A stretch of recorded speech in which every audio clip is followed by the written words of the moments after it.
you write here is, plastics are not the instantaneous cataclysm of nuclear war, nor the slow-rolling violence of climate change.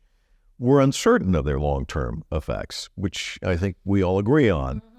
But most of us also agree that there are going to be long-term effects. As you look at it, and this is part of one of the things you also talk about here is governance and policy, and it's everywhere, and how do you really address it?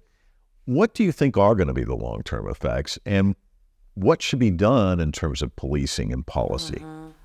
Okay, yeah, that's like the $42,000 question. Well, I think that we need to turn off the tap for plastics. We're becoming more and more aware of just even the climate impacts of plastics. That was not as visible or as well studied when I wrote the book. So they're going to be a massive climate problem. We realize that.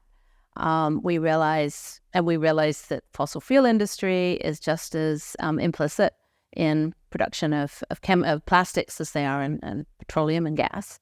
So that's one thing. I think more and more studies show that plastics are showing up in every part of our bodies, in our hair, in our blood, and also just being carried up through the food chain. And so they are everywhere. And I think that turning off the tap is the first step. I think cleaning up is going to be hard. I don't know anyone who's doing that well yet on a large scale.